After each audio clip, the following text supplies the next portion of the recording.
今天带大家参观一下故宫里的珍品展览。这里是午门，我们经常听说推出午门斩首，虽然说午门是在这里，其实斩首并不是在这个地方，而是在南城的菜市口。这就是午门前的广场，从午门的中央门洞进去，正对着的是太和门，前面是内金水桥。其实在午门上经常举行各种展览，很多是免费的，看看今天有没有展览。果然今天有免费展览，韩美林的作品展，顺便上去看一看，也正好可以从高处看看午门前的广场。以后来故宫可以关注下午门城楼上有没有展览，如果是免费的可以上来看一看。前面就是午门的城楼，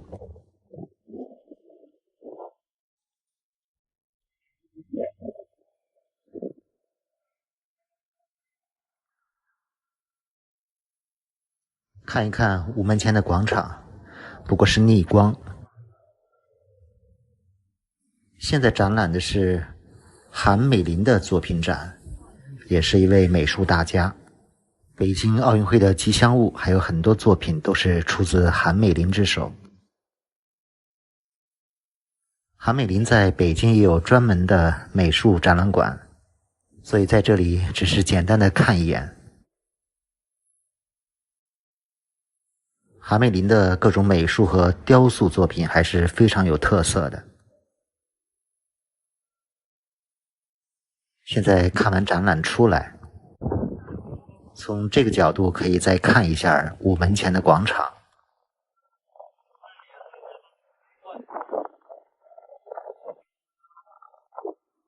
城楼往东可以看到北京的 CBD 几座高楼。这是午门北面的太和门和广场。视频里可以听到挺大的风声。今天北京的气温大概是零上3度。走上内金水桥，天安门城楼下也有个外金水桥。这是午门到太和门之间的广场，还有些积雪没有融化。现在往太和门走一走。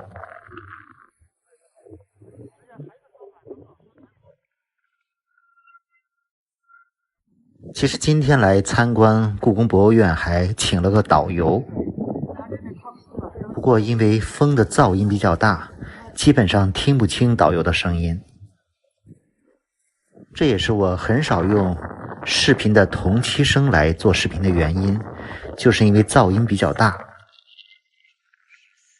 这是太和门前的铜狮子，一公一母，其实造型很像。母的是踩着小狮子，公的是踩着绣球。导游在讲广场上地砖结构的秘密，可是听不太清。这次进到故宫博物院，主要是参观几个前2个月没有去的地方。其实应该是在哪儿呢？就是故宫的东侧这个位置啊，那个地方以前叫做阿哥所太子所，一个孩子正在修，未来会开的。还有点是完全不开的。这个图上左上角这个位置，对吧？包括咱们说整个靠西侧算起来我来故宫也有5、6次了，不过从来没有完全的转过。导游说2025年故宫的开放面积会更大，包括很多城墙城楼，还有很多从来没开放的地方。要知道故宫有9000多座房屋。我今天主要参观的地方主要是钟表馆和珍宝馆，因为这2个地方单独收费，另外还有慈禧和甄嬛住的地方。因为有导游带着参观，应该可以讲出很多很有意思的故事。出口的位置，那个叫珍妃井，咱们看到那个位置，从来的它那个珍宝馆的这样的这边正好平行。这个门的名字您看叫真度门端正大门，这个含义在这儿。现在从太和门的左侧真度门进来，应该是个单纯的仪式区。皇帝大婚呀。这里就是太和殿前的广场，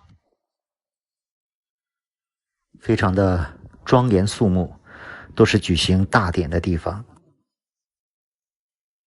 其实太和殿皇上也很少来，一辈子也来不了几次，基本上办公生活都是在后宫那边。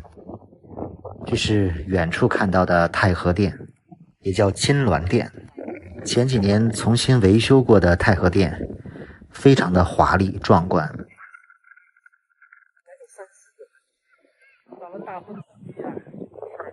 皇帝大婚也是在太和殿举行。咱往中间。一年他都来不了几次啊，这。对，所以我们说皇帝真正的生活区域就是在后宫，后面有增和殿和保和殿，咱们老说这个叫三宝殿。看来俗话说无事不登三宝殿，连皇帝一生都来不了多少次。不过现在太和殿保护的比较全面，很难近距离的看到里面的东西，要隔着好几层栅栏才能看。里面有个巨大的匾额“见吉随游”，这是乾隆提笔写的，也就是建立美好国家的意思吧。故宫里面有很多这样的铜制和铁制的大缸，主要是用于灭火消防用的。这个下面还有个灶台，可以生火，冬天的时候缸里的水不至于结冰。这个缸很重，还有几个是镀金的。当年皇帝呢去前面参加活动前，先到这儿等时间做准备，等得好时。太和殿后面就是中和殿和保和殿。我在讲屋檐上的那几个小兽的含义。太和殿上的小兽有10个，比最高级的9个还要多一个。中和殿后面是保和殿。故宫的3大殿在上次故宫的第1场雪基本都拍得比较详细了。3大殿后面就是乾清门，后面就属于后宫范围了。皇上还有家眷基本都住在后面。今天重点的行程是来参观故宫的钟表馆和珍宝馆。这是钟表馆，单独收费10块钱，价格不贵，所以来故宫最好来看一看。很多人因为时间紧张，基本没有来过这里。今天给大家拍一拍这个钟表馆。目前展览的区域还有钟表的数量，这是其中一部分。这些钟表来自世界各地，也有国内和故宫内部的做钟处完成的。里面展出的钟表都非常的精美。应该说我国的计时器也有非常悠久的历史，在清代以前都是有很多各种类型的计时器，但是到明末清初时，欧洲的机械钟表开始传入了我国，在清代就逐渐取代了传统的计时器。这些展出的钟表基本都是18世纪的，可以说在清代宫廷都是大量的使用这些机械钟表。故宫里的钟表基本上是英国产品居多，还有法国和瑞士其他西方国家的。看这些钟表，更多的都可以当做工艺品、艺术品了。上面就简单是不是可以拍的，然后整个开始把那个西方天文学、天文星象整个出来。看这个巨大的钟表，其实只有上面那一小点儿是钟，就是上面那个位置。这是钟表，这表盘在这儿，你看这。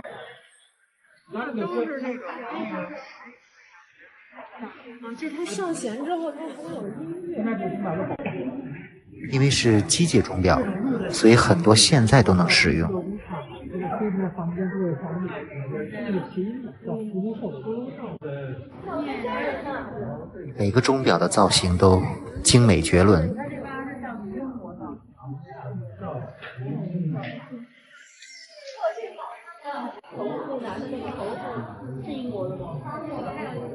据说故宫馆藏的这些钟表有好几百件，一个比一个精美。这些钟表主要是由粤海关监督从洋商手中购置，然后进贡到宫中。这些钟表除了有计时的功能之外，还利用机械联动的原理，使上面装饰的人物、鸟兽、花草等玩意儿不断的变化，表现各种动作。它们以非常准确的报时、精美的造型、绚丽的色彩、优美的音乐、逗人的演技、吉祥的寓意而博得帝后们的喜爱，成为宫中珍贵的陈设装饰。所以在每个房间都可以看到很多的钟表。可以说这些钟表既有实用价值，又可以当作取悦于人的娱乐用具，是非常精湛的工艺品。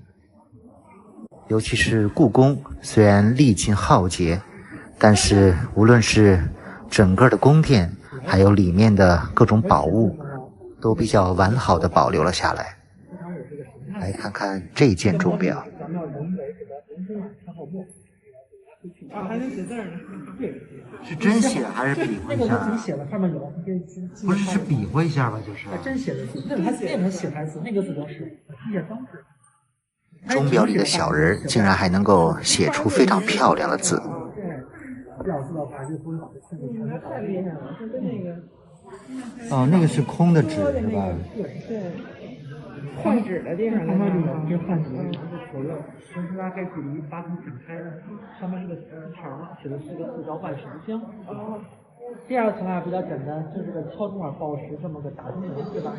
第三层故宫里除了有西方国家的这些钟表外，也有广州、苏州等地制造的钟表精品，也是上供到宫廷内的。包括故宫里面也有做钟表的地方。因为故宫里的钟表数量实在是太多，而且都完好的保留到今天，所以也成为了故宫的宫廷文物藏品中最重要的门类。所以故宫也单独把钟表馆作为一类来展览，很多都是非常精美的工艺品。钟表的构思都非常的奇妙。荷花缸钟，这个很大的物件就叫荷花缸钟，这些都是各种造型奇特的钟表。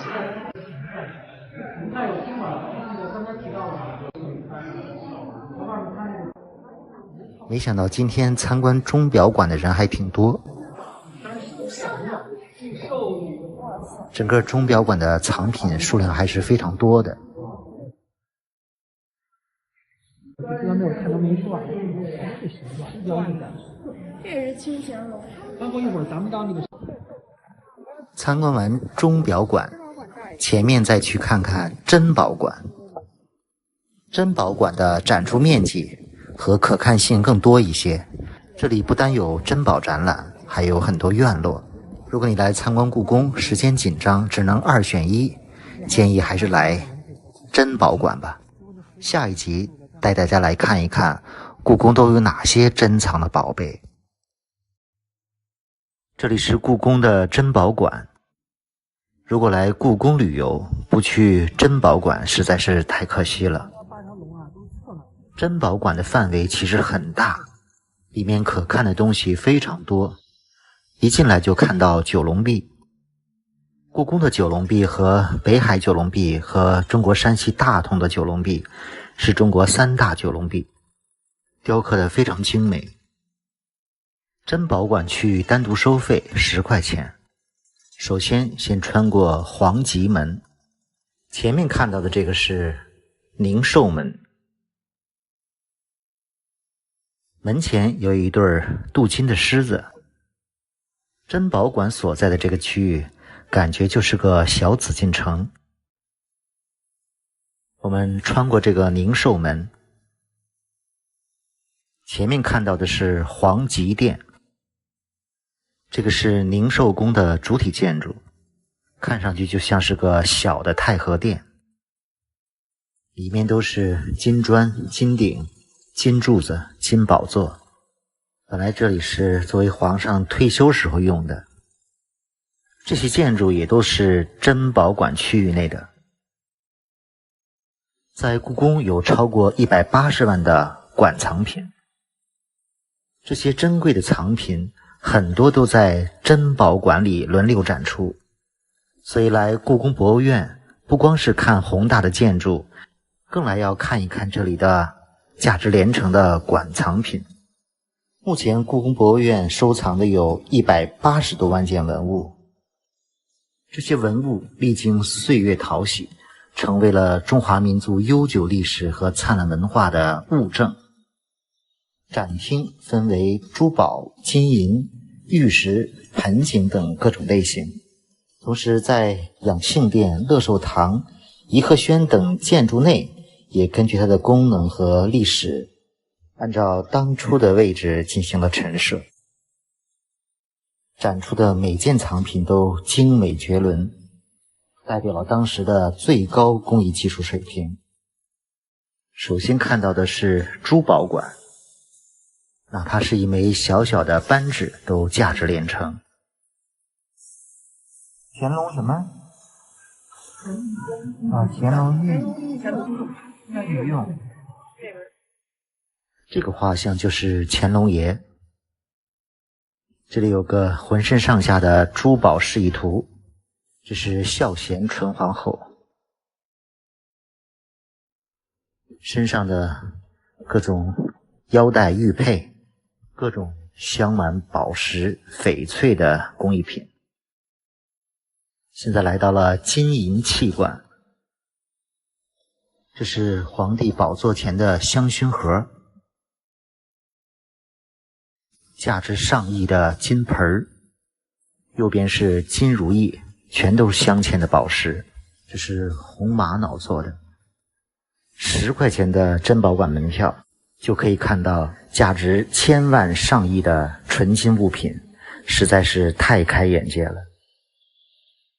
这是天球仪，皇帝用的金玺。看看这个藏经盒，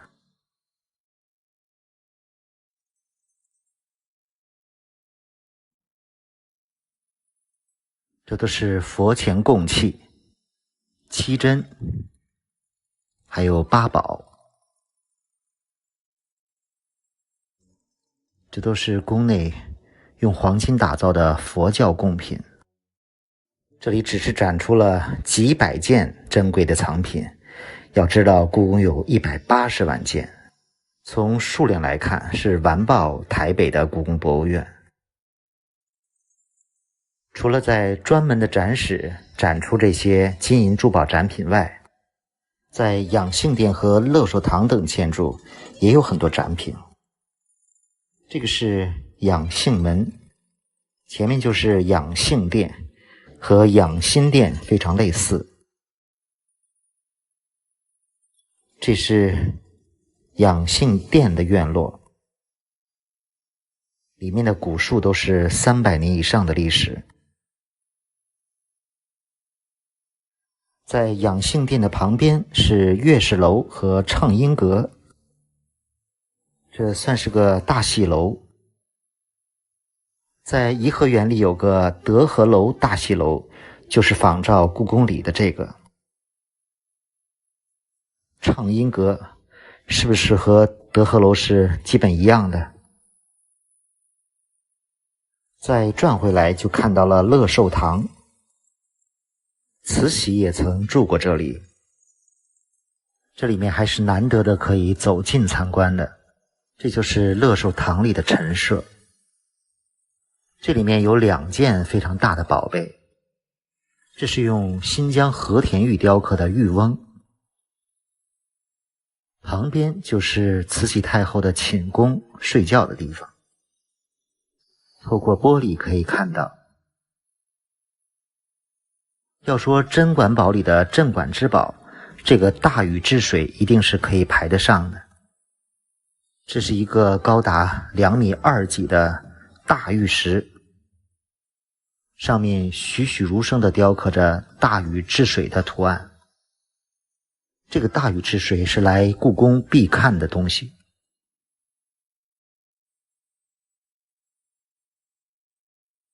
珍宝馆区域里还有乾隆花园，另外还可以看到冷宫，曾经关押着珍妃，珍妃也是光绪的老婆，被慈禧最后推到这个珍妃井里溺水而死。这个就是珍妃井，珍妃的照片。这个井已经被封起来了。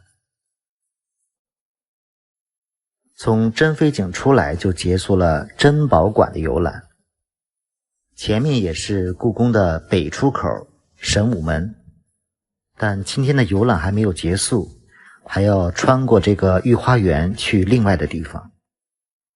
这里就是御花园，这个叫富贵之象，看看大象跪的姿势，反着，4条腿跪的姿势是反的，所以叫富贵之象。在故宫里其实有4个花园，这个后面的御花园是最大的。御花园也是很多喜欢在故宫拍照的人来这里拍照的地方。这个像麒麟的家伙知道叫什么吗？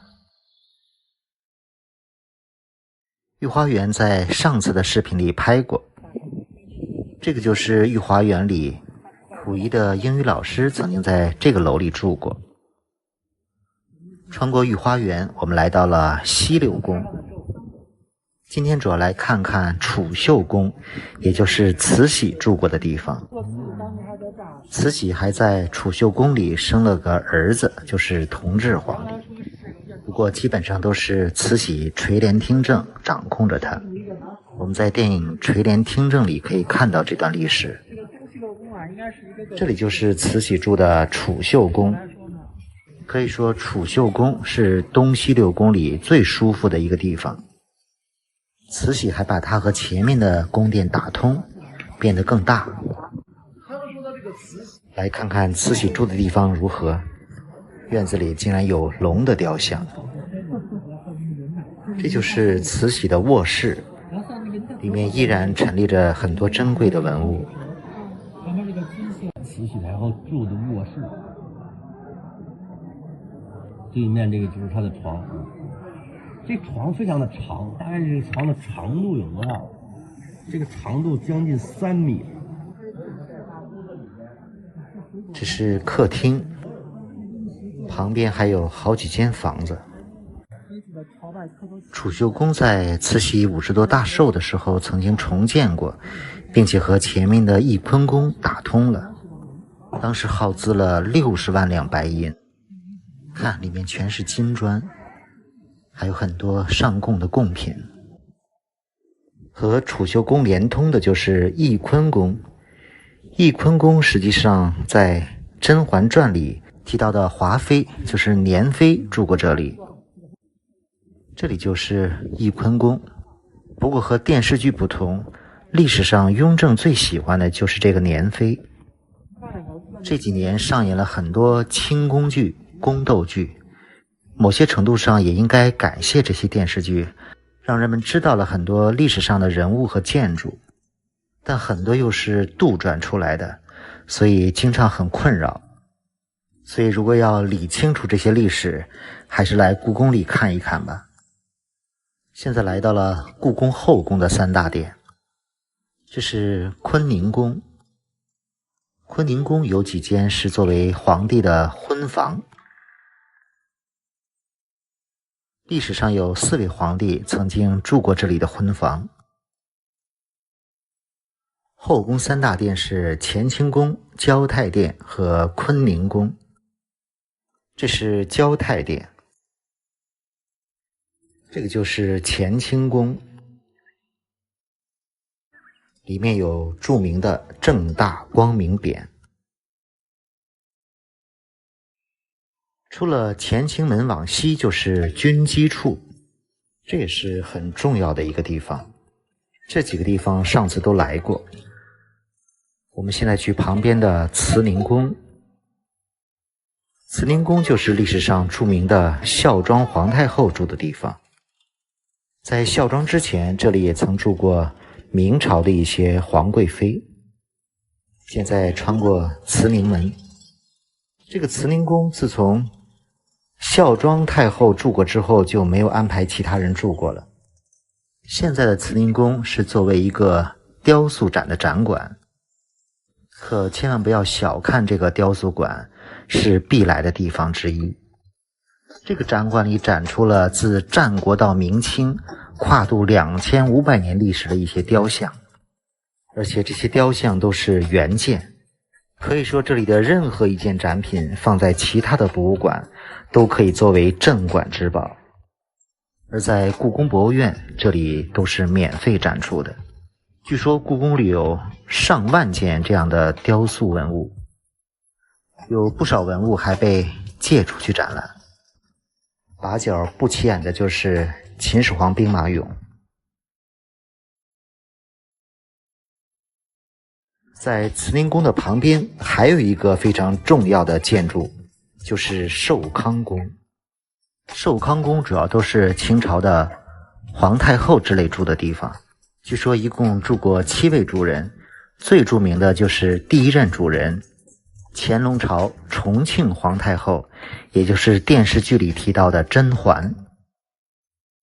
可以说乾隆对他的母亲甄嬛是非常的孝敬。这个寿康宫也是可以进去看的，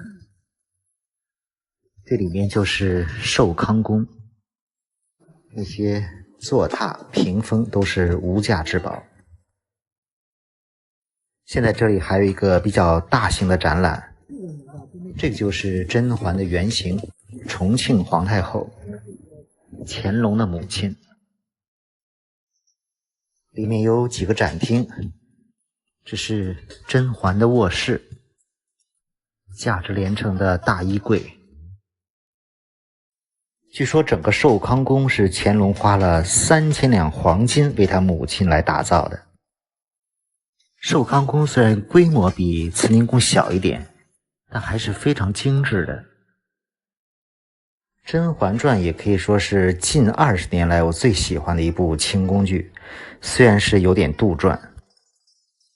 房间里还有乾隆的御笔，为母亲生日写的蓝靛延禧。这是展厅里展出的一个无价之宝，高1.5米的金发塔，是乾隆为逝去的母亲建的一座金塔，里面还供奉着甄嬛的头发。这也可以算是故宫里的镇馆之宝，还有很多甄嬛用过的宝物。这个寿康宫是乾隆为母亲专门建的一个养老的居所，甄嬛在这里面住了40多年。慈宁宫和寿康宫都是清朝太后居住的地方，这两个地方是2015年才开始开放的。慈宁宫的对面还有个慈宁花园，也可以来逛一逛。这里就是慈宁花园。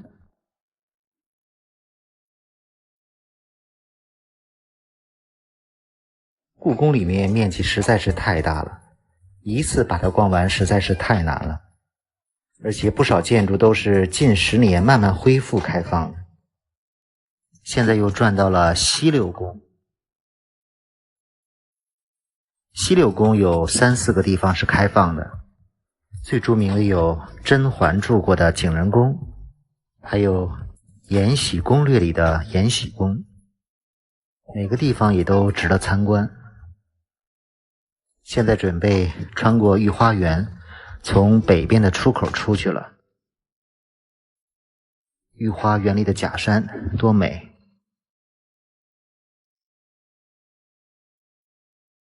这里就是故宫博物院北门的出口，神武门。神武门出来就是景山。今天的故宫博物院的游览就结束了。故宫博物院不愧是中国排名第1的5A景区，值得你一来再来。